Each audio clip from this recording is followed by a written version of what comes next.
Hello, good day to you. My name is Captain Yves van den Borren. I'm the Director of Loss Prevention at the Standard P&I Club. What I would like to talk to you about today is our P&I perspective on incidents that are happening on board of ships during a pilot passage. But I would like to start with this saying: it is not the ship so much as the skillful sailing that assures the prosperous voyage.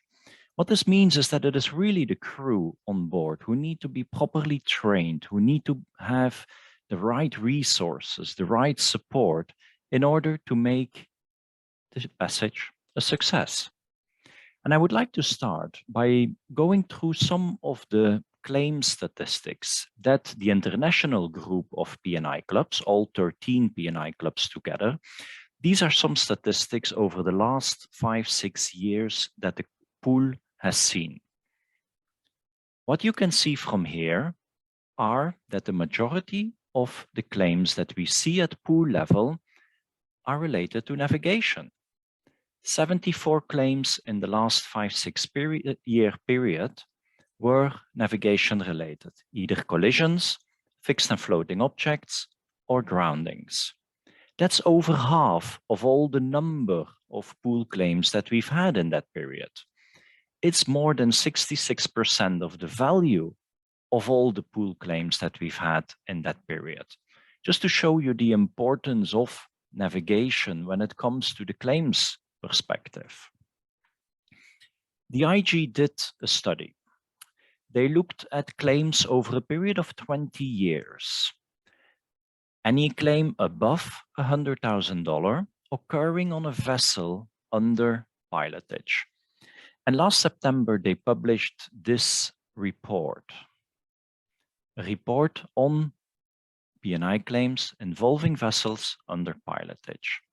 Quite interestingly, the report found that slightly over 1,000 incidents were reported of something going wrong when the pilot was on board in that period of 20 years for a total liability, P&I liability, in excess of $1.8 billion. Now, looking at this on an average basis, it means that there were 52 incidents yearly, which is 1 per week.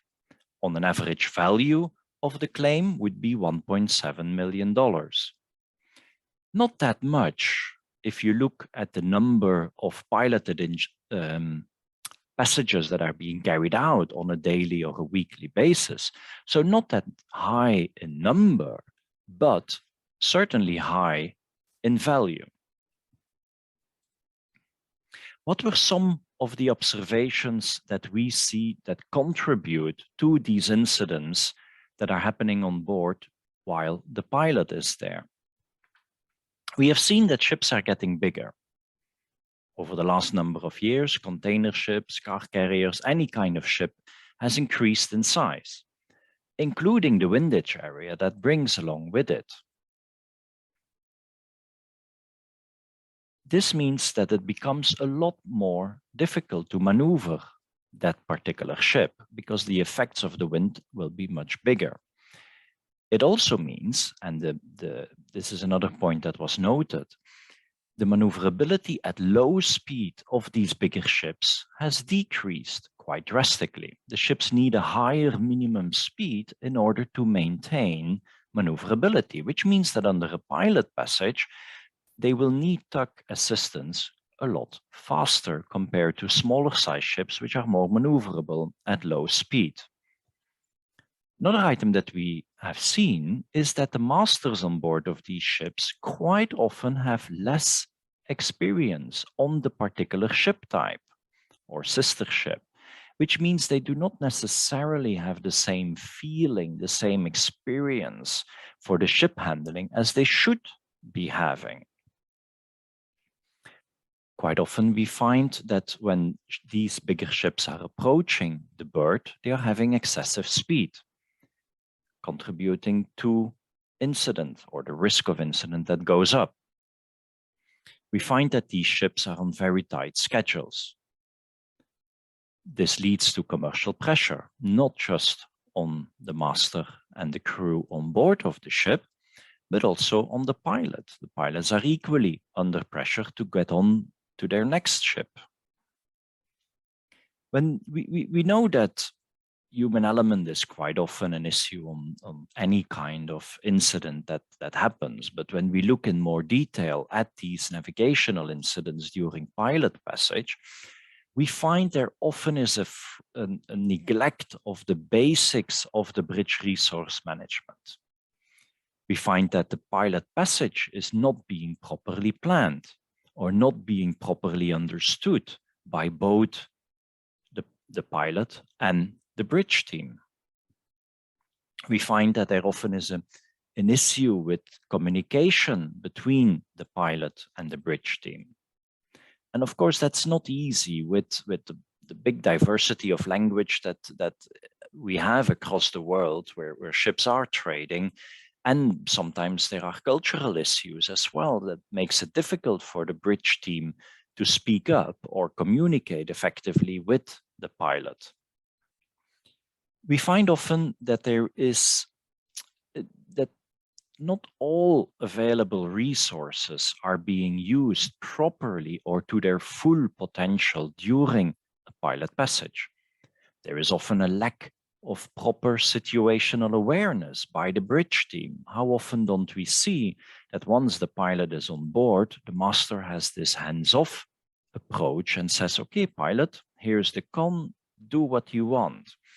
And they take a step back instead of being closely involved with the pilot passage. We often see as a result as well that there is no proper monitoring of the progress of the ship during the pilot passage. And we see that there are distractions at critical phases of that passage, which quite often can lead to an incident or a delayed response. One last point, but definitely not least important, that I want to mention is the master-pilot exchange. We feel that there is an issue with this. We often find that a master-pilot exchange is not being done properly when the pilot is boarding. Now, put yourself in that situation. You are arriving at a pilot station. You have the pilot boarding. There are ships left, right, up and down, everywhere around you. You are in confined waters. You have maybe not that much experience with that particular port that you are arriving at. Pilot comes on the bridge, and then you need to set out time to properly discuss the pilot passage with that pilot while all these things are going on. That's just not possible. It's so difficult to get a proper master-pilot exchange done while the pilot has come on board. So what we are advocating for, what we feel is important, and in this we feel that the technology can play a big part, is to enhance this master-pilot exchange. A large part of it can be done prior to arriving at the pilot station. There can be an electronic exchange of the pilot passage plan between the pilot and the ship. It can be discussed prior to arriving at the station. That means that by the time you do arrive at the pilot station, you have a much better understanding of how the pilot intends to navigate the ship, and the bridge team will be able to come to an easier agreement with the pilot on how to proceed. Instead of discussing the passage while the pilot is on board, it is merely a confirmation that then is happening of the intended route that was discussed prior to the pilot boarding. And we feel that there is technology available already. There is a software available in the market that can do exactly that.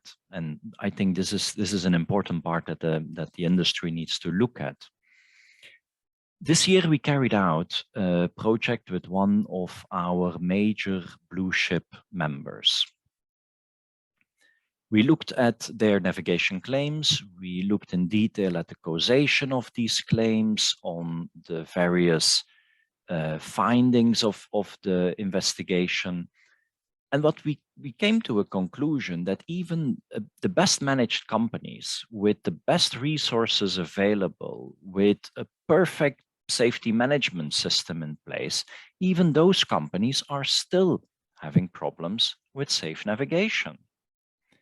Some of the findings from this project that we are carrying out at the moment, similar to what I mentioned earlier, a lack of situational awareness by the bridge team, a reluctance on behalf of the bridge team to intervene in a timely manner during safety critical events, poor attention or compliance with company procedures. And even for this very good member, there was a wide variation in navigational standards across their fleet. Now, what I think this highlights is really the importance of any ship management company to carry out navigational audits or navigational risk reviews on their entire fleet. And by doing so, it's not because you want to find fault with your bridge team. It really is to find out what is going well and which are the items that can be improved upon. Where do I need to carry out training in order to make sure that my bridge team is properly carrying out the passage plan? And I want to highlight as well this, the importance of the passage plan, because the Supreme Court just recently made their decision with regards to the CMA CGM Libra case. And this will have quite some repercussions for the maritime industry and will make it even more important for ship managers to make sure that the due diligence on board of the ship is being done properly, that the passage plan is being prepared, checked, monitored properly. I want to highlight this other report that has been published earlier this year by the MAIB and the Danish MAIB. This is on the application and the usability of ACTIS. And this is something that quite a number of years ago from our club, we already published guidance about. But this is a really interesting report to read if you haven't yet. Some of the highlights that I feel are important that are mentioned in here is the distraction of the alarms and the various alerts that can come from an ACTIS, certainly during pilotage or when you are in confined waters. What the report shows is that these alarms are leading to a normalization of alarm. The crew is not paying attention anymore to what is happening. What is the alarm about? Some alarms are just simply being ignored or switched off altogether. The report also highlights the differences between the various ACTIS manufacturers, that the hardware, it is different interfaces, different menus to do the same thing. That all adds complexity to the workload of the navigator. The report found that setting safety contours is a challenge on ACTIS. And similarly, the use of parallel indexing, putting danger lines or no-go areas, or adding comments to the passage plan was found to be difficult, which often led to the navigator just simply not doing so because it was time consuming or difficult to do. Something to think about.